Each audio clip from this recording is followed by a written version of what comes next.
कहानी का पूरा आनंद लेने के लिए कहानी के पिछले सभी भागों को ज़रूर देखें। उसका लिंक मैं आपको डिस्क्रिप्शन बॉक्स में दे दूंगी और साथ में कमेंट बॉक्स में पिन भी कर दूंगी, तो आप वहां से भी जाकर देख सकते हैं। माही बालकनी में खड़ी अमन से बात कर रही थी और इधर निया किसी सोच में गुम थी कि मैसेज की रिंगटोन से उसका ध्यान टूटा।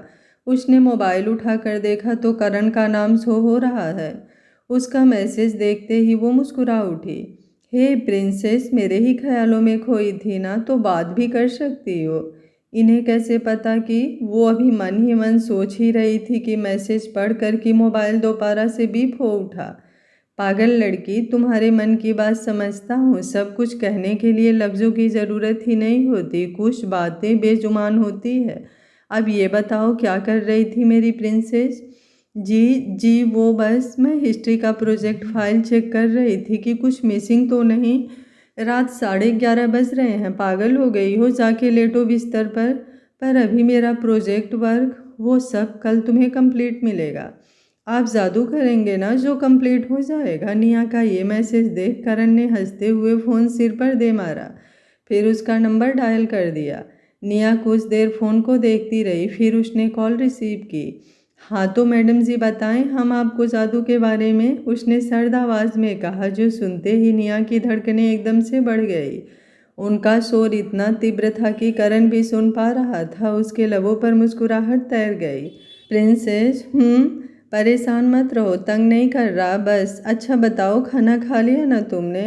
ना, हाँ खा लिया। ये झूठ बोलना बंद करो, आपकी हकलाहट ही काफ़ी है मुझे सच बताने के लिए। वो सख्ती से बोला तो निया ने आंखें बंद कर ली एक पल को। तुरंत जाकर डिनर करो, मैं 15 मिनट बाद कॉल करता हूँ। आप मुझे डांट रहे हैं? वो मासूमियत से बोली तो करण ने आंख बंद कर ली। सॉरी कहकर उसने कॉल कट कर दी। निया बेचैन हो उठी इस बात पर कि शायद वो नाराज़ हो गया। क्या हुआ? माही अंदर आते हुए बोली।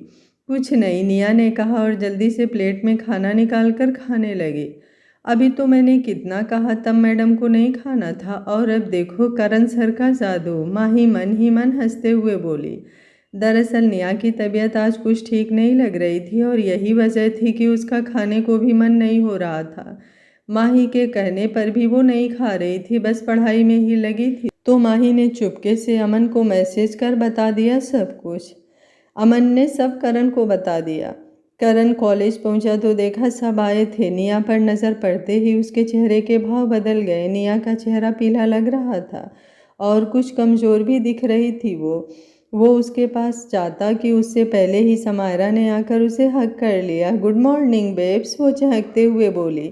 गुड मॉर्निंग, करण ने उसे अलग करते हुए कहा। करण यार चलना, मुझे तुम्हें कहीं लेकर चलना है। सैम, मैं थोड़ी देर में मिलता हूँ तुम्हें, अभी ज़रूरी काम है कुछ। करण, तुम्हारे लिए मैं बिल्कुल मायने नहीं रखती ना। तुम जानते हो मैं तुमसे कितना प्यार करती हूँ, फिर भी मेरे साथ ऐसा व्यवहार क्यों करते हो तुम? वो कुछ चिढ़ते हुए गुस्से से बोली। Try to understand Sam. अच्छा कॉलेज के बाद चलते हैं, तुम्हें जहाँ भी चलना हो। ओके, वो उसका हाथ पकड़कर समझाते हुए बोली। उसने बेमन से कहा। समायरा का फ़ोन बजने लगा। वो एक्सक्यूज़ मी बोलकर कॉल रिसीव करने लगी। करण ने अब उस तरफ देखा जिधर थोड़ी देर पहले निया थी, लेकिन अब नहीं दिखी, तो वो भी अपने क्लास की तरफ चला गया। ब्रेक टाइम में करण अमन के साथ बातें करता हुआ कैंटीन की तरफ जा ही रहा था कि देखा सीढ़ियों के पास भीड़ जमा थी। वहाँ हो क्या रहा है? अमन ने एक लड़के से पूछा। शायद कोई बेहोश हो गया है, फर्स्ट ईयर स्टूडेंट है, लड़के ने जैसे ही कहा करण की आंखें बड़ी हो गई। उसने अब जल्दी से सबको हटाया तो देखा निया बेहोश पड़ी थी, उसके माथे पर खून भी निकल रहा था। प्रिंसेस, उसके होठ बुदबुदाए। करण हॉस्पिटल में निया के बेड के पास उसका हाथ थामे बैठा था। शाम हो गई थी लेकिन अब उसे होश नहीं आया था। उसका फ़ोन जो कब से बज रहा था करण ने ध्यान तक नहीं दिया था।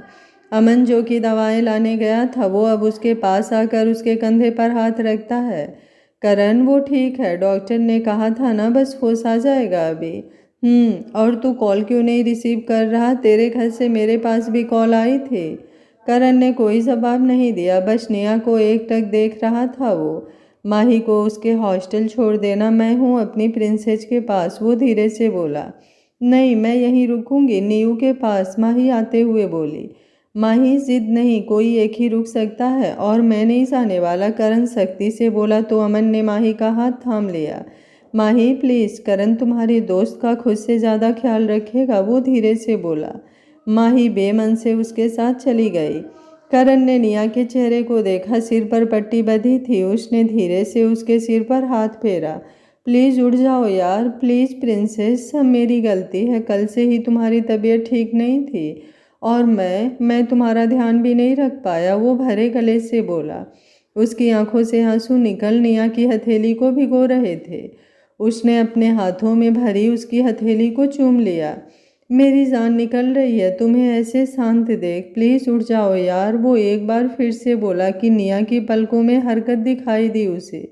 वो उसके ऊपर झुकते हुए बोला, ओपन योर आइज प्रिंसेस। निया ने धीरे से आंखें खोली तो उसे करण का धुंधला सा चेहरा दिखाई पड़ा। उसने एक बार को फिर से आंख बंद की और दोबारा खोली। करण सर, वो टूटी आवाज़ में बोली। उसकी आवाज़ सुन करण की जैसे सांसें लौट आई थी। उसने बिना एक पल की देरी किए उसे अपने सीने से लगा लिया और उसे कस लिया खुद में। निया उसकी घबराहट, बढ़ी हुई धड़कनें साफ महसूस कर पा रही थी। उसने धीरे से अपना हाथ उसकी पीठ पर रखा। ठीक हूँ, उसने अपना दूसरा हाथ करण की बाह पर रखते हुए कहा। करण ने धीरे से निया के सिर को चूमा। मुझसे दूर जाने का कभी सोचना भी मत, वरना ये सांसें उसी पल में रोक। वो आगे बोलता ही कि निया ने उसके मुंह पर हाथ रख दिया। उसकी आंखें भर आई थी। इतना प्यार करते हैं मुझसे, मैं इसके लायक, वो रूधे गले से बोल ही रही थी कि करण ने उसका हाथ अपने मुंह से हटाया और बोला, ज़्यादा बकवास करने की ज़रूरत नहीं है, आराम करो, मैं डॉक्टर को बुला कर लाता हूँ, एक बार वो चेक कर लें। वो कुछ गंभीर होते हुए बोला।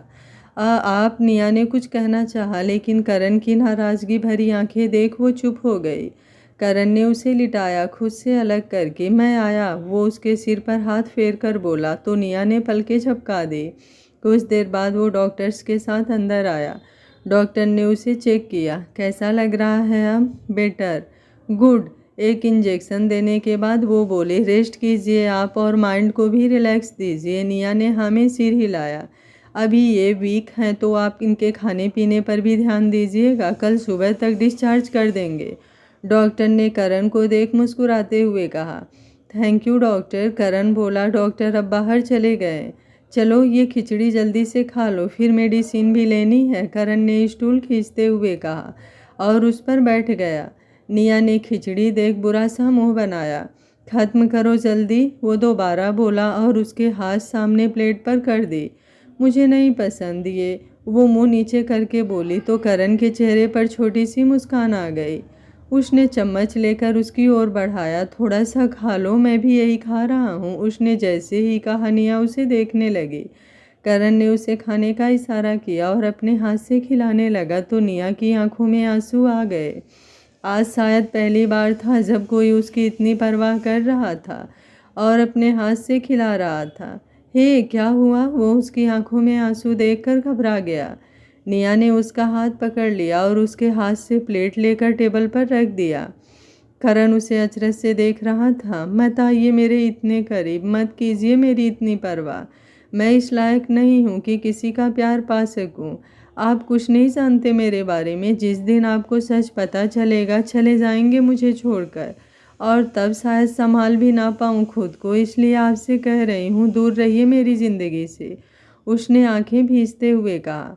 इसके साथ ही आंसुओं की एक धार उसके गाल तक बह आई। नियो, प्रिंसेस, करण ने उसका चेहरा हाथों में भरते हुए कहा। उसकी आंखें अभी भी बह रही थी। मैंने तुमसे एक दिन और कहा था और आज आखिरी बार बोल रहा हूँ कि मुझे किसी भी सच से कोई मतलब नहीं है। नहीं जानना मुझे ऐसा कोई भी अतीत या सच जो सोचकर भी मेरी जान को तकलीफ हो। दुनिया इधर से उधर हो सकती है, लेकिन करण ने जो हाथ एक बार थाम लिया वो तब तक नहीं छूटेगा जब तक उसकी सांसें चल रही है। खुद को तकलीफ मत दो नियो, मैं तुम्हारे बिना रहने का, तुमसे दूर जाने का कभी सपने में भी नहीं सोच सकता, और आज के बाद ये शब्द भी तुम्हारे मुंह से नहीं निकलना चाहिए, समझी?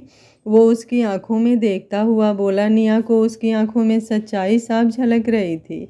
करण ने अब अंगूठे से उसके गालों पर आए आंसू को साफ किया तो निया की पलकें बंद हो गई। उसने निया का चेहरा अपने करीब करके बारी बारी से उसकी दोनों बंद पलकों को अपने लबों से छू लिया तो निया ने उसकी शर्ट को कसकर पकड़ लिया। करण ने उसके माथे को प्यार से चूमा और उसे अपनी बाहों में भर लिया। सुबह निया की आंख खुली तो उसके पास माही बैठी थी। कैसी है तू? ठीक हूँ, उसने धीरे से मुस्कुराते हुए कहा और उठने लगी तो माही ने उसे सहारा देकर बैठाया। नर्स आई थी, उसने निया की पट्टी चेंज की फिर चली गई। निया की नज़रें इधर उधर ही हो रही थी बार बार, जैसे वो किसी को ढूंढ रही हो, लेकिन माही से पूछने में भी हिचक रही थी। ये लो चलो भाई, अब फट से जूस पी लो, अमन वहाँ जूस का गिलास लेकर आते हुए बोला। गुड मॉर्निंग निया, उसने कहा तो निया ने उसे विश किया। निया ने जूस पीकर दबा ली। उसके चेहरे की उदासी देख अमन हल्के से मुस्कुराते हुए बोला, निया क्या हुआ, किसी का इंतज़ार कर रही हो क्या? निया ने ये सुन झट से नामे सिर हिलाया। अच्छा जी, तो मैं ही परेशान था मैडम के लिए, करण ने अंदर आते हुए कहा। उसके हाथ में 2 बैग्स थे। उसे देखते ही निया का चेहरा खिल उठा। अरे करण सर, ये बोलती ही नहीं, बस अभी देखो कैसे आपको देखकर इसका मुरझाया हुआ चेहरा गुलाब सा खिल उठा है। माही ने जैसे ही कहा करण की नज़रें उस पर थम सी गई। वहीं निया माही को घूरने लगी। अमन हंसते हुए बोला, चल भाई तू मना ले अपनी प्रिंसेस को, वरना हम दोस्तों को गालियां ही दे रही होगी। करण ने निया को देखा जिसने शर्म से अपना चेहरा नीचे कर रखा था। बस अब कोई तंग नहीं करेगा मेरी प्रिंसेस को। अमन तू जाकर डॉक्टर से मिल, डिस्चार्ज के लिए मैं आया, करण ने कहा तो अमन ने हाँ में सिर हिलाया। वो बाहर जाने लगा तो माही अभी भी बैठी थी। अमन ने करण की ओर देखा तो उसने कुछ इशारा किया। माही चलो यार, तुमसे कुछ काम था, तुम यहाँ बैठकर क्या करोगी? अमन ने उसका हाथ पकड़कर उठाते हुए कहा। अरे पर मैं, कितनी बोलती हो यार तुम, अमन मुंह बनाते हुए बोला तो माही ने उसकी बाह पर एक मुक्का जड़ दिया। अमन हंसते हुए उसका हाथ खींचते हुए अपने साथ लेकर चला गया। करण अब जाकर निया के पास बेड पर बैठ गया। निया ने अपना चेहरा दूसरी तरफ कर लिया तो करण मुस्कुराया। तबीयत कैसी है अब? उसने निया के चेहरे को अपनी तरफ करते हुए पूछा। आपसे मतलब, बिना बताए कहीं भी तो गायब हो जाते हैं, वो नाराज़गी से बोली। उफ, तो कोई नाराज़ है? अब बताएं कि कैसे मनाया जाए रानी साहिबा को, वो उसे देखते हुए शरारत से बोला तो निया ने उसके सीने पर हाथ रखते हुए धीरे से उसे धक्का दे दिया। वो हंस पड़ा उसकी इस हरकत से। सॉरी यार, पर तुम सोते हुए इतनी प्यारी लग रही थी कि उठाने का मन ही नहीं किया, और फिर माही अमन आ ही गए थे, घर भी नहीं बताया था तो चला गया था कुछ देर के लिए। उसने निया की हथेली थामते हुए उसे समझाया।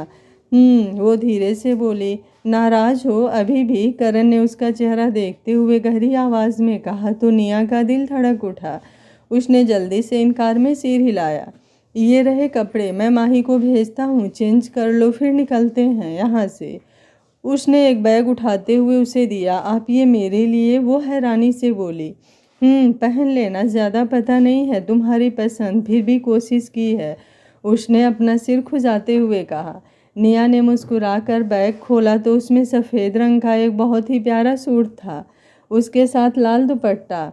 बहुत ज़्यादा प्यारी है आपकी पसंद, वो उस ड्रेस पर हाथ फेरते हुए बोली। करण के चेहरे पर मुस्कुराहट आ गई। उसने निया के माथे को चूम लिया तो उसकी आंखें बंद हो गई उसके इस स्पर्श से। उसने निया की बंद आंखों को देखा तो उसकी धड़कनें बढ़ गई। मेरी पसंद तो यूनिक है ही, तभी तुम मेरी हो, उसने निया के गाल पर हाथ रखकर कहा तो निया आंखें खोल उसे देखने लगी। कुछ पल के लिए वो एक दूजे की गहरी आंखों में ही खो गए। करण निया को हॉस्पिटल से डिस्चार्ज कराकर ले जा रहा था। अमन और माही भी साथ ही थे। करण ने कुछ देर बाद गाड़ी एक खूबसूरत से बड़े से घर के सामने रोकी तो दोनों लड़कियां चौंक गई। करण सर, हमें हॉस्टल जाना था और आप ये यहाँ क्यों ले आए हमें, और ये किसका घर है? माही ने जल्दी से कहा तो करण मुस्कुरा दिया लेकिन कुछ बोला नहीं। उसने एक नज़र निया पर डाली जो सवालिया निगाहों से उसे ही देख रही थी। ये तुम चुप नहीं रह सकती ना थोड़ी देर? अमन ने माही को देखते हुए कहा। माही ने कुछ बोलने के लिए मुंह खोला ही था कि करण की आवाज़ सबको सुनाई पड़ी। बाहर तो निकलो, सब पता चल जाएगा, कहते हुए उसने अपनी साइड का डोर ओपन किया और बाहर निकल गया। निया गाड़ी से बाहर निकलते ही लड़खड़ा गई कि करण ने उसे संभाल लिया। मैं ठीक हूँ, वो धीरे से बोली। दिख रहा है कितना ठीक हो, करण मुंह बनाते हुए बोला और एक झटके में उसे अपनी बाहों में उठा लिया। निया की आंखें बड़ी बड़ी हो गई। वहीं माई ने ये देखा तो सीटी मारते हुए बोली, उफ क्या सीन है, काश मेरे पास भी कोई ऐसा होता जो मेरे पैर ज़मीन पर नहीं पड़ने देता। निया शर्म से धंसी जा रही थी। क्या कर रहे हैं, उतारिए मुझे, मेरे पैर सही सलामत है, सिर में चोट आई है, पैर में नहीं, निया ने करण को घूरते हुए कहा। लेकिन उस पर तो जैसे कोई फर्क ही नहीं पड़ रहा था। अमन गाड़ी पार्किंग में लगा कर आया तो उसने बेल बजाई। एक अधेड़ उम्र की महिला ने डोर खोला। करण बाबा, वो खुश होकर बोली, लेकिन उसकी बाहों में एक लड़की को देख उसकी मुस्कान गहरी हो गई। अमन को तो वो पहचानती थी, लेकिन उन दोनों लड़कियों को नहीं जानती थी। उसने कुछ इशारा किया तो वो मुस्कुराकर अंदर गई और हाथ में आरती की थाल लेकर वापस आई। अमन और माही अंदर जा चुके थे। करण ने अभी भी निया को उठा रखा था। करण सर प्लीज़ उतार दीजिए ना, वो धीरे से उसके सीने से लगी फुसफुसाई। करण ने मुस्कुराते हुए उसे धीरे से नीचे उतारा। वो अंदर को कदम बढ़ाती कि करण ने उसे इशारे से रोक दिया और खुद अंदर आकर आरती की थाल ले ली और निया की आरती करके टीका लगाने लगा। उसकी आंखों में आंसू भर आए। वहीं माही ने अमन की बाँह कसकर पकड़ ली। अब लगता है मेरी नीयू की ज़िंदगी में कान्हा जी ने हर कमी पूरी कर दिया, वो बोली तो अमन ने मुस्कुराते हुए से साइड हग कर लिया। प्रिंसेस, आपको अपने इस छोटे से घर में स्वागत करता हूँ मैं, करण ने बहुत ही रोमांटिक अंदाज में घुटनों पर बैठकर हाथ उसकी तरफ बढ़ाते हुए कहा। उसकी आंखों में आंसू निकल रहे थे जो देख अब करण को थोड़ा बुरा लगने लगा। नियो, उसने गहरी आवाज़ में कहा। निया, आपने मेरे लिए जो हॉस्पिटल में किया, मेरी इतनी देखभाल और परवाह, सब कुछ उसके ही बोझ से दबी हूँ अभी। और अब ये घर पर ये सब मत कीजिए करण सर, प्लीज़ मैं आपके हाथ जोड़ती हूँ। इतना एहसान मत कीजिए जो मैं चुका ना सकूँ। हो सके तो मुझे हॉस्टल छोड़ दीजिए, वरना मैं ऑटो लेकर चली जाऊँगी। निया, माही ने जैसे ही कहना चाहा, निया ने उसे हाथ दिखाकर रोक दिया। ये मेरे और इनके बीच की बात है तो प्लीज़ और कोई कुछ नहीं बोलेगा, निया ने उसे रोकते हुए कहा। प्रिंसेस, बस आगे की बातें बाद में, तुम्हें आराम की ज़रूरत है, पहले अंदर आओ, करण ने उसकी तरफ हाथ बढ़ाते हुए कहा। वो मुंह फेर कर खड़ी हो गई तो करण ने एक गहरी सांस लेते हुए उसकी दोनों बाहें पकड़ ली।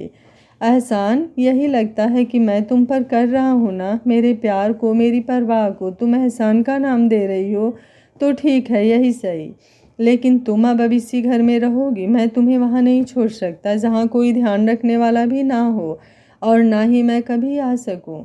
यहाँ सबिता काकी हैं जो तुम्हारा अच्छे से ख्याल रखेंगी, बस इसलिए तुम्हें यहाँ लाया हूँ। एहसान कर रहा हूँ तुम पर तो तुम भी चुका देना कभी, और ये मेरा आखिरी फैसला है कि तुम यहीं रहोगी। लास्ट लाइन उसने एक एक शब्द पर जोर देते हुए कहा। अमन बोला, भाई मैं चलता हूँ, कोई काम हो तो बोल देना। करण ने कहा और निया को सहारा देते हुए लाकर सोफे पर बैठा दिया। निया उसकी बात सुनने के बाद से एकदम चुप थी, उसने एक शब्द भी नहीं कहा था। माही, तुम जाकर घर देख लो, ये इधर वाला रूम तुम्हारा है और उसके सामने वाला प्रिंसेस का, और जो उधर है वो मेरा था, पर अब नहीं आऊँगा यहाँ, तुम दोनों को परेशानी ना हो इसलिए, कहते हुए वो उठ खड़ा हुआ। काकी, आप ध्यान रखना प्रिंसेस का, और कोई भी प्रॉब्लम हो तो बस एक कॉल कर देना, करण ने कहा तो उन्होंने हाँ में सिर हिलाया। चलता हूँ मैं, वो निया की तरफ बिना मुड़े ही बोला और आगे बढ़ता उससे पहले ही निया ने उसका हाथ थाम लिया। अब अगर रुका तो तुम्हें लगेगा कि फिर से एहसान कर रहा हूँ, इसलिए मुझे जाने दो यार, करण की आवाज़ में दर्द झलक उठा। आप रोज़ आएंगे मिलने, ये एहसान भी चाहिए अभी, निया ने कहा तो करण अचरज से उसकी ओर मुड़ा और देखने लगा तो निया ने धीरे से कान पकड़ लिए अपने। आराम करो रूम में जाकर, कहकर वो बाहर निकल गया। निया ने अब चाय लाती हुई माही की ओर बेचारगी से देखा तो मुस्कुराते हुए बोली, उन्हें बस बुरा लगा है तेरी बात का, नाराज़ नहीं है वो। करण घर आया तो देखा समायरा अपने मॉम डैड के साथ बैठी थी और उनके पास ही प्रताप जी, कंचन जी, पार्थ और बाकी परिवार के लोग भी इकट्ठा थे। उसने अब जाकर सबके पैर छुए। हाय करण, समायरा ने मुस्कुराते हुए कहा और उससे लिपट गई। हेलो, उसने धीरे से कहा, लेकिन उसे हग नहीं किया। आंटी, मैं करण के साथ जाऊं? उसने कंचन जी को देखते हुए कहा। हाँ बच्चे, जाओ, एक दूसरे के साथ समय बिताओ, उन्होंने हंसकर कहा तो समायरा ने करण की बाह पकड़ ली। चले करण, उसने कहा तो करण उसके साथ रूम में आ गया। अब ये क्या नया ड्रामा चल रहा था? सब यहाँ क्यों आए हो? करण ने रूम में आते ही उसका हाथ झटकते हुए कहा। अरे बेबी, इतना गुस्सा क्यों कर रहे हो? अभी तो बस तुम्हारे बर्थडे की तैयारी कर रहे हैं, और मॉम डैड को तो आंटी ने ही बुलाया था किसी काम से, वो बेड पर बैठते हुए बोली। करण ने उसकी बात सुन सिर झटका और बाथरूम में घुस गया। समायरा की नज़र पीलो के नीचे दिख रही किसी चीज़ पर पड़ी। उसने अब पीलो हटाया तो वो देखकर उसका सिर जैसे घूम सा गया और आंखों में गुस्सा उतर आया। शक तो मुझे बहुत पहले से था इस बात पर, और अब यकीन में बदल गया। ये तुमने मेरे साथ अच्छा नहीं किया। अब देखो मैं क्या करती हूँ। वो खुद से बुदबुदाई।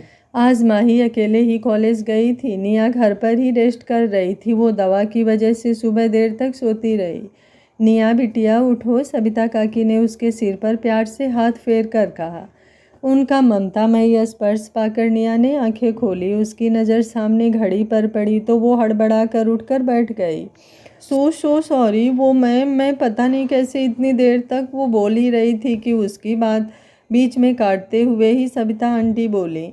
कोई बात नहीं बेटिया, आपकी तबीयत भी तो ठीक नहीं थी, इसलिए होगा। अब आप उठकर फ्रेश हो जाइए, मैं आपके लिए नाश्ता लाती हूँ। निया ने धीरे से कहा। आपसे एक बात बोलनी थी, निया ने हिचकते हुए कहा तो वो मुस्कुराकर बोली। हाँ बेटा कहो।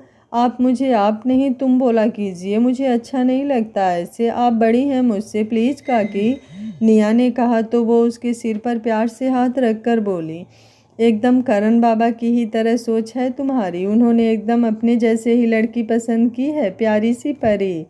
निया के चेहरे पर शर्मीली सी मुस्कान आ गई।